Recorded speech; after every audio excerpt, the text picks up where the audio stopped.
Bonjour à tous et bienvenue pour un nouveau numéro de Quintet Express. On va s'intéresser, vous en avez l'habitude, au Quintet de jeudi et de vendredi. En l'occurrence, ça va se passer à Vincennes, bien sûr, puisque nous sommes en plein meeting d'hiver. Et pour parler de ces deux courses événements, j'ai le plaisir de recevoir deux experts sur ce plateau. À commencer par celle qui est à ma droite, c'est Julia Tadei. Salut Julia, comment tu vas ? Salut Jordan, salut Clément, salut à tous. Bon, très bien. Deux beaux quintets de trop. Ouais. Donc j'adore. Eh ben, écoute, on est ravis de savoir que tu as bien préparé ces deux quintets. Je pense qu'en face de toi, Clément aurait préféré un petit peu de galop. Désolé, j'ai spoilé. C'est un vrai galopeur, mais il connaît quand même, il a ses bases au trot. Spoiler l'expert. Clément, comment vas-tu ? Clément Bigot. Bonjour mon cher Jordan, bonjour Julia, tout va bien ? Il a fallu un petit peu se creuser la tête, surtout pour celui du vendredi. Je trouve que le quintet de jeudi est un petit peu plus facile au papier, quoique, mais celui de vendredi était vraiment... Il a fallu faire... des choix, certaines rayures, on en a remis, c'était pas si simple, mais on va essayer de faire au mieux pour nos viewers et pour qu'ils touchent un quintet dans l'ordre ou au mieux ou Vous au n'allez pire dans quand le même pas désordre. refuser la difficulté, cher ami. Jamais. Ça me fait plaisir. Sinon, on serait resté au pas de la porte. C'est vrai. Justement, ce que j'allais dire, c'est qu'il y a plus de partants dans le quintet de vendredi, et pourtant, vous avez l'air de dire tous les deux que le quintet de vendredi est plus compliqué que celui de jeudi, comme quoi le nombre de partants n'implique pas forcément la difficulté de la course. Et Julia, je vais te laisser présenter le premier quintet, donc celui de jeudi, le prix de Ciel-Guillaume. Oui, exactement, ça sera le prix de Ciel-Guillaume. 15 partants pour 7 à 10 ans inclus n'ayant pas gagné 295 000 €. 2850 mètres. On est à Vincennes et c'est un quintet où il y a beaucoup de chevaux qui font des rentrées ou une deuxième course de mise en jambe. Donc oui, pour moi, c'est un peu plus limpide que le quintet de vendredi. Et voilà, je voulais savoir ma base, mon favori. Eh ben, écoute, on peut commencer, pourquoi pas, on peut rentrer dans le vif du sujet.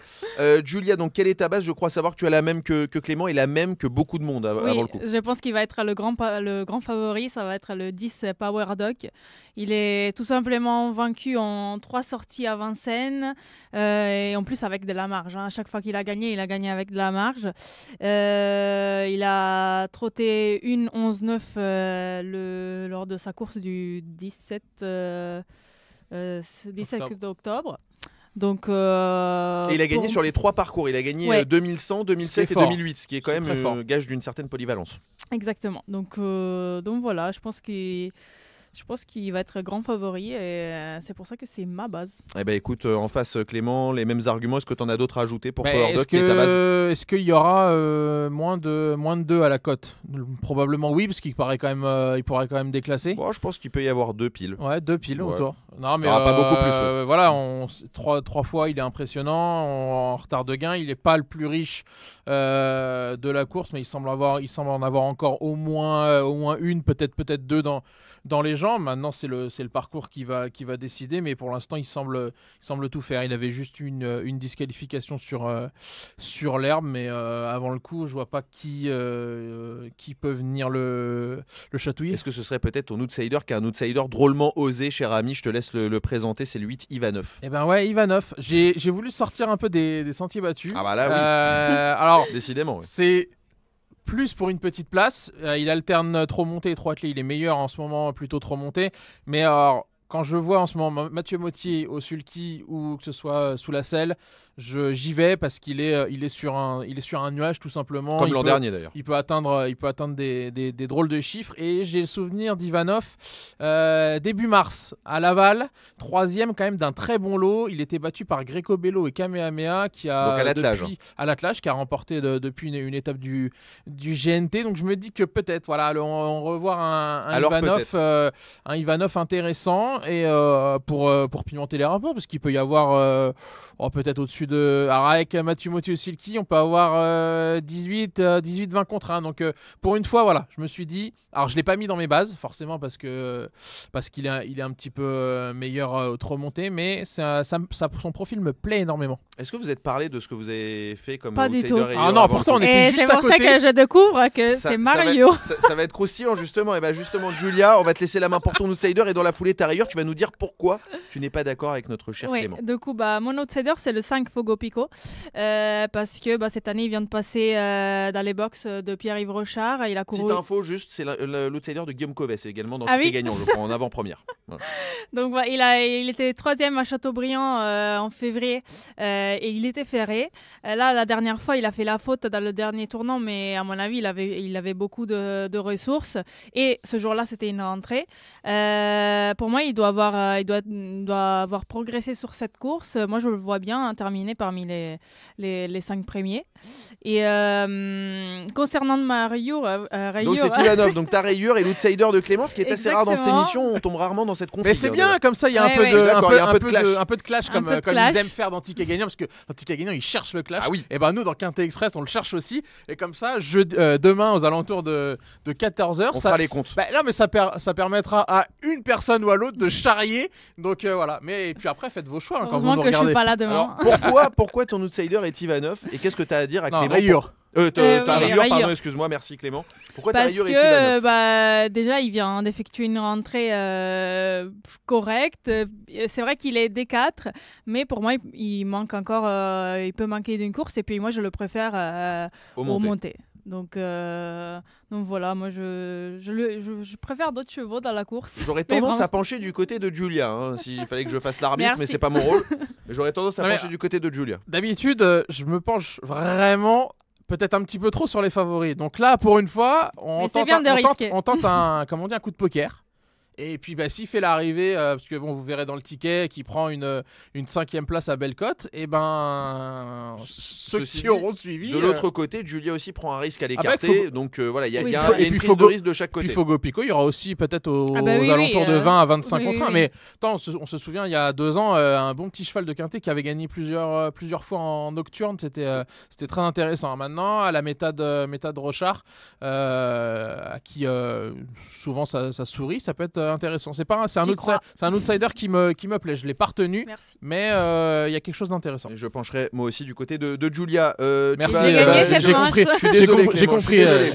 Ta rayure. Alors là, tu as ouvert le parapluie. Un cheval qui a priori aura d'autres engagements sous la selle. Des rayures, il y en a quand même plusieurs. Go Bird, Fervente, le numéro 1 et 2. Et Hugo comme on Cagne, a dit, il y a forcément. beaucoup de rentrées et courses de mise en jambe. Donc c'est vrai que je me suis pas. Donc c'est Hugo Cagne. C'est Hugo Cagne, mais j'aurais pu mettre aussi Gangster d'Havanès qu'on a connu dans le sud. Il y a quand même quelques chevaux dont il faut écarter, qu'il faut écarter. Mais voilà. Et si je peux juste parler d'un que j'ai mis dans mon Avec ticket, plaisir. dans mes bases. Et ça va être l'heure des tickets, les amis. C'est Dozen of Oyster. Et ça va être je vais en parler. l'heure des tickets. Je vais en parler. Et tu sais quoi, c'est l'heure. Très bien. L'heure du ticket, c'est l'heure maintenant. du duel. Comme on dit, ton ticket, mon cher Clément, c'est un champ réduit, 3 bases. Ouais, 3 bases. Je suis parti du 10, bien évidemment, Power Dog. J'ai mis Colbert WF en 2e position, trop offensif. L'autre jour, s'il a le parcours un petit peu plus caché, il faudra un Eric Raffin un petit peu plus inspiré, mais tout le monde l'a reconnu l'autre fois. J'ai mis un X en 3e position et j'ai mis Dozen of Oyster en 4e position. Un entraînement finlandais. Ça fait une dizaine de jours qu'il a Grosbois, c'est ce qu'a dit l'entraîneur sur le site equidia.fr. 4 victoires de suite en Finlande, d'un entraîneur confiant. Ses premiers travaux à Grosbois sont bons, donc je le retiens avec Gabi Gelormini. J'aime bien ce profil de chevaux européens qui peuvent être un petit peu. On en a vu d'ailleurs déclassés. un Finlandais bien courir il y a quelques jours. Je crois que c'est Combat Fighter qui a terminé 3e pour la même Kazakh. Ça me plaît énormément. Un X en 5e position et derrière j'ai mis 5 associés. Le 4 LA Boko, j'avais bien aimé son été à Anguin. Le 7 Almadamer, elle a repris de la fraîcheur. C'est pour une petite place. Le 8 Ivanov, j'en ai parlé. Le 11 Hardy Crown et le 13 Hoche.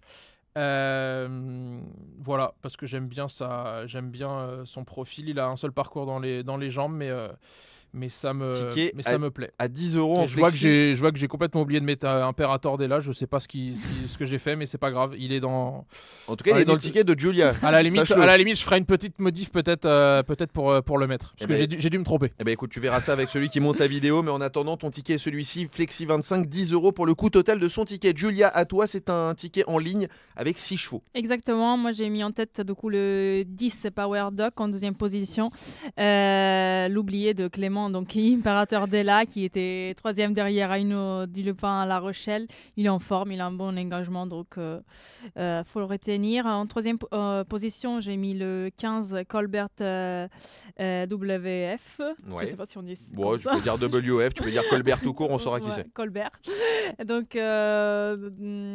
Clément a déjà parlé. En 4e position, j'ai mis le 11 Hardy Crown, qui a effectué une bonne rentrée à Caen, puis dans le montée, à mon avis, il a été un peu pris de vitesse, il n'était pas trop dans la course. Et en 5e position, j'ai mis mon outsider Fogo Pico, et pour terminer, j'ai mis le 4 LA Bocco, qui a effectué une bonne rentrée à Argentin dans un beau lot, et qui va être des 4 pour la première fois. Dominique Logno, il tente un coup de poker, comme il l'a dit. Et moi, je l'aime bien, ce cheval. Et Dominique Logno aura une belle journée d'ailleurs demain à faire, ce jeudi à Vincennes, avec plusieurs pensionnaires de son écurie. Tika Douzo, donc pour toi, Julia, on est un petit peu en retard. On va passer au quintet de ce vendredi, si vous le voulez bien. Julia a présenté celui de jeudi. On va laisser Clément donc nous parler de celui de vendredi, qui t'a fait te gratter la tête, si j'ai bien compris. Quintet en nocturne, 4e course, 20h15, le prix Ostara. Pour des juments de 5 ans n'ayant pas gagné 135 000 €, on sera sur le tracé de vitesse des 2100 mètres de la grande piste, départ derrière la voiture, derrière l'autostart. Et en base, j'ai choisi Queen's Pride, tout en haut du tableau, le numéro 1, entraînement du Val d'Estaing. Qui va courir pour la première fois à Vincennes. Ça, c'est peut-être un hic, mais je ne vois pas pourquoi ça ne le ferait pas. 6 victoires sur les 7 dernières courses, c'était vraiment très plaisant le 9 novembre à Châtelaillon, et elle n'a été que 2 fois D4 derrière l'autostart. C'est la petite stat, c'est 2 courses, une victoire, une place. Son profil me plaît beaucoup. Je ne l'ai pas mis en tête de mon ticket, mais pour moi, c'est une base dans cette course. En face, Julia a mis celle qui est en tête de ton ticket en base. C'est le 4, je crois, Comer de Corday. Julia. Exactement, parce que elle est tout simplement vaincue à Vincennes, vaincue avec Mathieu Mautier. C'est vrai qu'elle n'a pas de référence sur les courtes distances, mais bon, je pense que c'est une jument de classe. Elle se lancera derrière la voiture avec un bon numéro. Elle a été testée. C'est ce qu'a dit Arnaud Desmottes. Elle a été testée derrière la voiture. Et ça a été. Ouais, donc, parce qu'elle est invaincue attelée à Vincennes. Donc voilà, c'est ma favorite. Eh bien, donc pour toi, le 4, on l'aura compris, en base solide même pour Comer de Corday. Et Julia, tu gardes la main pour ton outsider. C'est un petit peu plus osé là cette fois. Ouais, là c'est un peu osé, mais j'aime bien cette jument. C'est le 6 Knitulia. Dernièrement à Saint-Malo, elle a très bien terminé. Et elle a déjà gagné sur ce parcours. Elle a un bon numéro, et c'est une jument qui fait vraiment toutes ses courses. Donc pourquoi pas pour une petite place. Donc pour toi, le numéro 4, Knitulia, le 6, pardon, Knitulia, excuse-moi, en outsider. En face, Clément, tu as été cherché complètement en dehors en première ligne pour ton outsider. Coralia de Crues, j'aurais mis bien plus haut sur un ticket si elle avait pris un numéro plus à l'intérieur. Elle a couru quand même groupe, elle a couru groupe 2. C'était mi-août avec une bonne 6e place. Elle est 2e derrière Queen's Pride. J'aime bien cette ligne. Elle fait bien les parcours autostart avec... et surtout en étant pieds nus, c'est 75% de réussite en 4 courses. C'est un profil qui me plaît. Voilà, la ligne de Châtelaillon du 9 novembre. Alors c'est une ligne qui pourra peut-être m'envoyer dans le mur, ou qui pourra me faire toucher. On verra tout ça. Et je vois qu'on a des deux côtés pas pris Caline de Vivoin ni dans les bases, ni dans les Alors, outsiders. De là, pas en faire une base, je comprends, parce qu'elle est compliquée, mais elle est déclassée, les amis. Moi je l'ai dans mon ticket. Hein. Oui, alors, on va la mettre en tête ou rien. Attention, je sais, mais elle est compliquée, donc. C'est sûr. J'ai prévenu. Ça s'entend. J'ai un argument. Oui. Elle sera D4 pour la 3e fois. Ouais. Les 2 premières fois qu'elle a été déférée des 4 pieds, 2 disqualifications. À la fin de parcours ou c'était en début de parcours? J'ai pas le souvenir.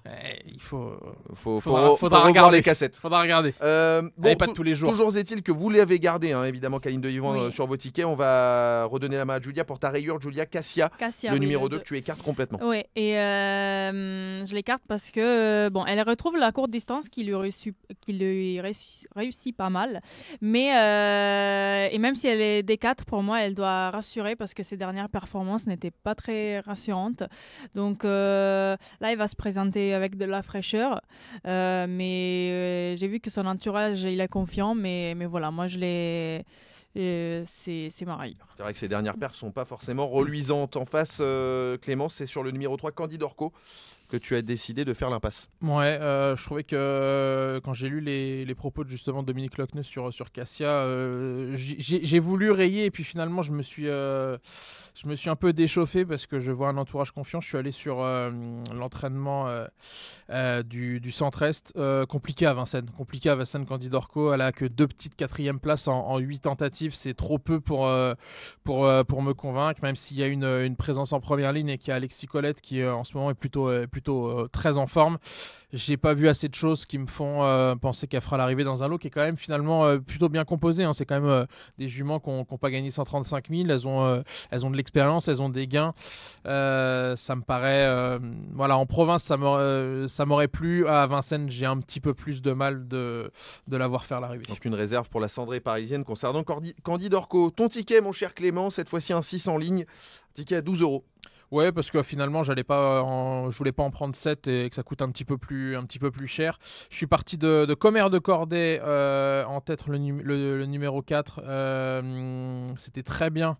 Le 10 octobre sur plus long et 4e à Laval l'autre jour en rendant 25 mètres. Invaincu à Vincennes, bien évidemment. L'As Queen's Pride, j'ai déjà tout dit. Le 13 classique à bleu. C'est la plus rapide sur le parcours. Elle est quand même très irrégulière. Quand on voit sa musique, c'est die 1, die 1, die. Die dans la ligne droite pour ses allures l'autre jour. Mais en même temps, le 29 septembre dernier, elle a gagné une course européenne qui était peut-être plus relevée que cette course de vendredi, entre autant une 10-5. Donc ça me plaît beaucoup. Et Alexandre Rivard pense qu'elle a plus de classe que Knitulia. J'ai terminé par le numéro 7, Caline de Vivo en 4e position. Le 5, Kika Josselin, ça me plaît parce que c'est le tandem Monclin-Rochard. Elle a 6 victoires en 9 courses avec Benjamin Rochard. Et je termine avec le 9 Coralia de Crouet. J'ai déjà tout dit pour ce qui était de mon outsider. Mon regret pourrait être Kanaka de Busset, 2e du quintet de référence le 4 novembre. Je ne l'ai pas retenu.